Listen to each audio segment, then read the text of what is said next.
Okay? In today's world, we have the new Keynesians. And that's exemplified here by Ben Bernanke, who's standing right there, and then a guy named Greg Mankiw, who wrote the currently best-selling textbook in Principles of Economics. All right? These are the sticky wages and prices guys. Why do we get recessions? We get them because wages and prices are sticky. Wages and prices need to go down to get back to equilibrium. If you have a surplus, right? If you have too many workers, so you have unemployment, that's a surplus in the labor market, and the way to deal with a surplus is for the wage to go down, the price to go down, right? It's basic supply and demand. You need prices to go down, all right? So the Bernanke, Mankiw, the new Keynesians, stuff is keeping prices from going down. And we already talked about that theory in an earlier chapter. It's the new Keynesians. Okay? And in the new Keynesian world, in the short run, not forever, but in the short run, during that time when wages and prices are sticky, the real and the nominal become connected to each other. So the government can have an effect on the economy. The Federal Reserve can have an effect on the economy. And they do that only during those times when wages and prices are sticky. Okay? Now, again, they call themselves new Keynesians. And yet, Keynes specifically wrote that the classical economists who were saying that the problem, and again, this back in the 30s, classical economists were saying the problem is wages and prices have not gone down far enough and fast enough. Okay, that's what classical economists were saying, which is sort of the sticky wages and prices theory, right? Keynes said they're wrong. There's no evidence that that's right, and in fact, the evidence says something completely different. So Keynes did not believe in the sticky wages and prices concepts, and I'm sure he's not happy that they're using his name. Anyway, Ben Bernanke gave a speech in 2009 at the bottom, a couple months before the recession ended. If you watch the video of that speech, the stock market's under 7,000. The Dow Jones is under 7,000. It peaked up at 4 times that, right? So in the 10-year period, it quadrupled from its low to its high. It went up 2.5 times for Obama, and then went up another, right? So under Trump. So this big stock market boom's about to start, but he doesn't know it at that point, and the stock market's running around, the Dow Jones is running around 7,000. At this speech, he's at Morehouse College. That's where Martin Luther King went to school. That's where Spike Lee went to school. Anyway, he says macroeconomics now has a synthesis which combines a lot of different features from different schools of thought. So macroeconomics is a synthesis. It has Keynesian in it. It has classical in it. It has supply side in it. It has all little pieces from all these theories. It's been through a blender. Okay? And this is in response to a question. They have some undergraduate students from Morehouse who asked some really nice questions of him. Anyway, and then he goes off and talks about sticky wages and prices and rational expectations, neither of which Keynes believed, right? Keynes would not have believed in either sticky wages and price theory or in rational expectations. And then he says, so going back to the Keynes of the 1936 book is not what's happening. So why do you call yourself new Keynesians when you won't read the book he wrote? I don't know. Anyway. So we have this thing called the neoclassical synthesis. It starts with Paul Samuelson. It's still where we are, that we're bringing together these different theories and trying to make something of them. Okay? So where Keynes says successful investing is anticipating the anticipations of others, that's kind of the opposite of what rational expectations says we do. Keynes made a lot of money in the stock market, by the way. He made a lot of money in the stock market by basically betting that people were stupid. Okay? So anyway, the neoclassical synthesis starts with Samuelson. We call that micro foundations, trying to put microeconomic explanations into what happened in the macro economy. Okay? Keynes would say that that's all a fallacy of composition. that you cannot necessarily add up the little parts to get the whole parts. But we'll see. So in the New Keynesians, you still see Friedman, you see Lucas, you see others that are influencing the New Keynesians. It's not a, it's there. They can be credited for at least saying, we're not going to come with it and stick with it. We're going to look through all of economics and find pieces and things that work, and that's what they're trying to do. Okie dokie. I'm going to give you two other quick looks at theory. Okay? One of these is in your book in the appendix to 13, and one of them isn't. So that guy on the right is Friedrich von Hayek. Friedrich von Hayek. Technically, the folks that are labeled Austrians are Germans, but they got run out of Germany and they moved to Austria before they came to the United States, and so we call them Austrians, even though they're really Germans. So we have Friedrich von Hayek. Just like Milton Friedman, the thing that he wrote that is most widely read today is a book which is critical of socialism and complementary to capitalism. So he wrote a book about why capitalism is great, and that's the book that he wrote that's read more than anything else today. Okay? But we can go back into his other theories. So his theory starts out with this idea that when there's an economic boom, when we're in an expansion, that expansion creates low interest rates.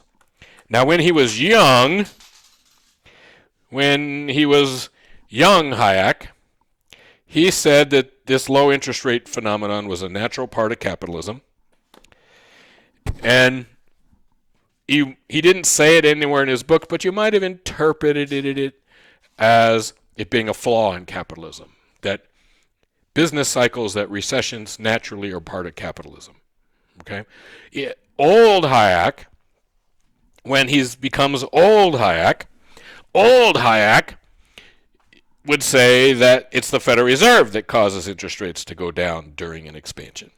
But young Hayek just said it was a normal part of capitalism. Anyway, either way, you can live with that. An expansion naturally creates low interest rates. So as the expansion goes on, the longer it goes on, the lower interest rates are going to get. What happens when I make things close to, nothing's ever free, right? What happens when I make the price of something zero? What purpose do prices serve in our system? Well, prices serve to allocate resources, right? Prices tell us that's something is a high price, right? This is a low price. If I'm selling stuff, I prefer to sell the high price to the low price. Prices contain all kinds of information about how to allocate resources, relative prices between different products. All these different prices tell us about how to allocate our resources. What happens if there's no prices? What happens if prices get basically to zero? Well, then the information that would let you properly allocate your resources is gone. There's no way to know where resources should actually go. So Hayek says, look, you're going to get what he called malinvestment. You're going to get the wrong kinds of investment. You're going to get investments that shouldn't happen, that are built on credit. They're built on fake credit. They're not built on real economic things. Okay, you build too many darn houses because everybody wants to buy houses, right? And some of them shouldn't have been buying houses.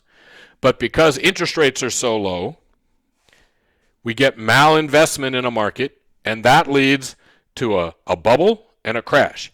A bubble is when prices are above equilibrium, and they should be going down, but they're actually going up. That's how we know we're in a bubble. So we're above equilibrium, but we're going up. Okay? So to Hayek, long periods of low interest rate with lots of debt are always going to lead to a crash. Okay?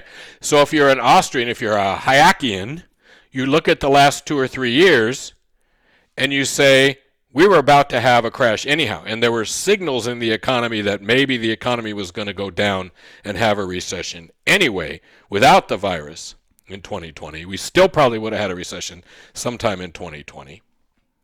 Okay?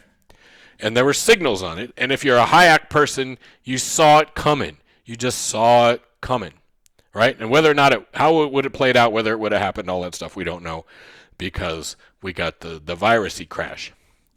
But, right, their economy has been, for years now, the economy has been full of these things we call zombie corporations, which are businesses that could not survive if they actually had to pay a significant amount of interest on their debt. They exist because they can borrow money for basically nothing. That's malinvestment. Those are businesses that shouldn't exist, and in a normal economic situation would not exist. Okay? If you're bored some night and you want to watch something, go watch Fear the Boom and Bust, Keynes versus Hayek on YouTube. It's got millions of views. The thing to remember is the people who did this video are big supporters of Hayek. So they're not going to like Keynes. Keynes and Hayek hated each other. They wrote nasty things about each other for years. The Keynes in this video is a new Keynesian. So you have to understand that, lots of stuff on the internet is intentionally wrong, right? They lie on purpose. People lie on the internet. I don't know if you knew that. But everything you see on the internet is not true. People frequently lie on the internet. Lots and lots of people lie on the internet. So Keynes actually makes a number of comments in this movie that Keynes would have absolutely disputed as coming out of his mouth. He never would have said them.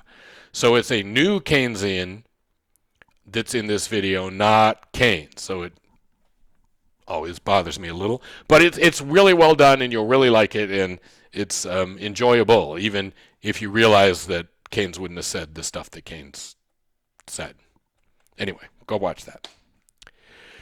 The other theory we want to talk about is a theory that spawned out of Keynes. It's this man named Hyman Minsky. That's his picture. We already talked about him because his students are the creators of modern monetary theory. Okay, so Bernie Sanders' advisors and AOC's advisors are Hyman Minsky students. Minsky is a biographer of Keynes. Right? He's a big believer in Keynes. He wrote Keynes' biography. And again, he's the teacher of the modern monetary theorists.